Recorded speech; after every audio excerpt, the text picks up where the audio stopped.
नमस्कार, मैं तान्या। आप देख रहे हैं अब तक एक्सप्रेस। आइए नजर डालते हैं आज की कुछ खास खबर पर। डाव कंपनी की ओर से एडवोकेट हरीश साल्वे ने कहा कि करुणानंदी पहले याचिकाएं और उसमें लिखी अपील और पेयर देख ले। यूएस कोर्ट में सभी खारिज हो गई हैं, लेकिन कोर्ट को ये सच्चाई न बताकर वही दलीलें यहाँ खरीदी जा रही हैं। इस पर कोर्ट ने पीड़ितों की वकील करुणानंदी से पूछा कि क्या आप नया सेटलमेंट चाहती हैं। नंदी ने कहा, बिल्कुल, हम यही चाहते हैं। भोपाल गैस त्रासदी के पीड़ितों को मुआवजा के मामले में केंद्र सरकार की क्यूरेटिव याचिका पर सुप्रीम कोर्ट के 5 जजों की पीठ ने फैसला सुरक्षित कर लिया है। पीठ ने 3 दिन सुनवाई करने के बाद गुरुवार को फैसला रिजर्व रख लिया है। सुनवाई के दौरान याचिकाकर्ताओं की वकील करुणानंदी ने भारतीय चिकित्सा अनुसंधान परिषद यानी ICMR और कार्नेगी मेलॉन यूनिवर्सिटी की रिसर्च रिपोर्ट का हवाला देते हुए कहा कि जो गैस से पीड़ित होने के बाद जिंदा बच गए, उनकी जिंदगी तो नरक हो ही गई,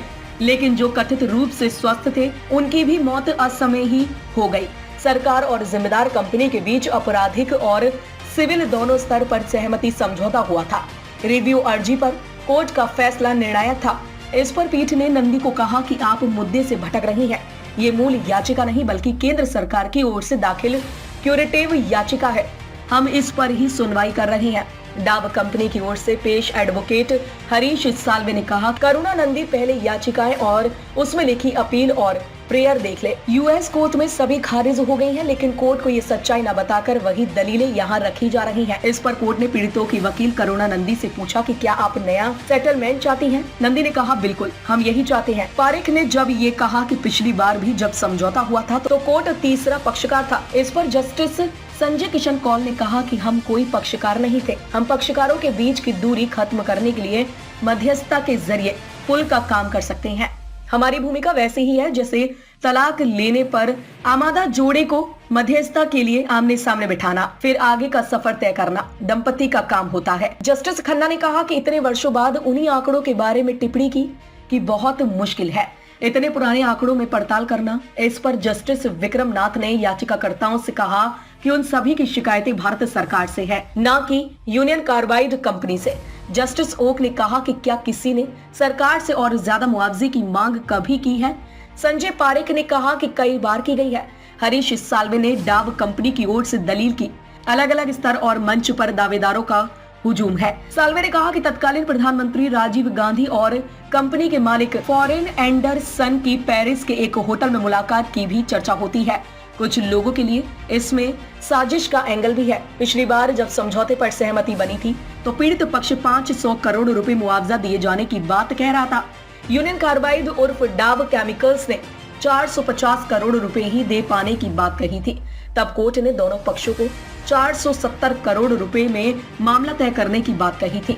बता दें कि भोपाल गैस पीड़ितों को 74,000 करोड़ रुपए का अतिरिक्त मुआवजा दिलवाने की मांग वाली केंद्र सरकार की क्यूरेटिव याचिका पर सुप्रीम कोर्ट की संविधान पीठ ने आदेश सुरक्षित रख लिया है। सरकार चाहती है कि यूनियन कार्बाइड गैस कांड पीड़ितों के ये पैसा दे। वहीं यूनियन कार्बाइड कॉर्पोरेशन ने सुप्रीम कोर्ट से कहा कि वो 1989 में हुए समझौते के अलावा भोपाल गैस पीड़ितों को एक भी पैसा नहीं देगा। अशरफ अली की रिपोर्ट।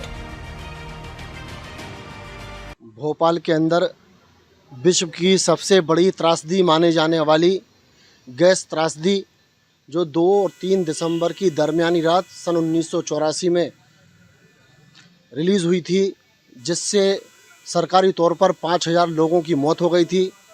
लेकिन जनता का ये मानना था कि 15,000 से अधिक लोगों की मौत हुई थी। उसको लेकर निरंतर धरना प्रदर्शन, मुआवजे की मांग होती रही है। समय समय पर सरकारों नेताओं ने आश्वासन दिए हैं, चाहे वह कांग्रेस हो या बीजेपी हो, हमेशा गैस पीड़ितों को छला गया है। हर महीने साल में कई मर्तबा इस तरह के धरने प्रदर्शन भोपाल शहर के अंदर होते रहे हैं, परंतु उनको किसी तरह का कोई संतोषजनक जवाब गैस पीड़ितों के हक में नहीं मिला है। मामला 2010 में कोर्ट में पहुंचा। केंद्र सरकार ने एक याचिका दाखिल की, निरंतर पेशियां लगती रहीं। इसी महीने 10 जनवरी, 11 जनवरी, 12 जनवरी लगातार 3-4 दिन सुप्रीम कोर्ट के अंदर सुनवाई हुई, जिसके अंदर गैस पीड़ितों की तरफ से करुणानंदी एडवोकेट ने अपना पक्ष रखा।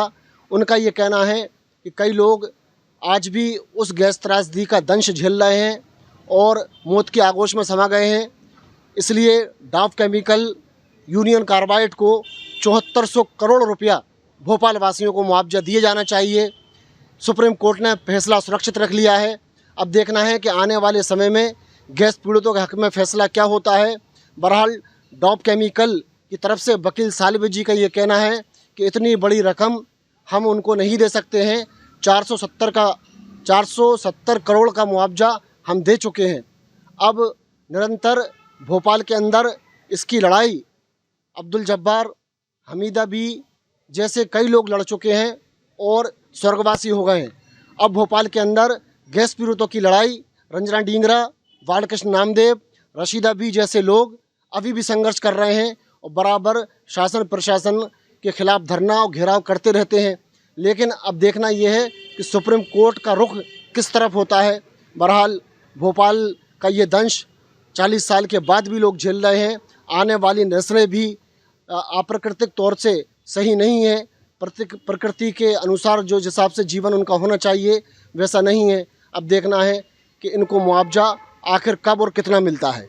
खबरों से जुड़े रहने के लिए हमारे चैनल को सब्सक्राइब करें और बेल आइकन को दबाना ना भूलें ताकि हर खबर की नोटिफिकेशन आपको मिलती रहे।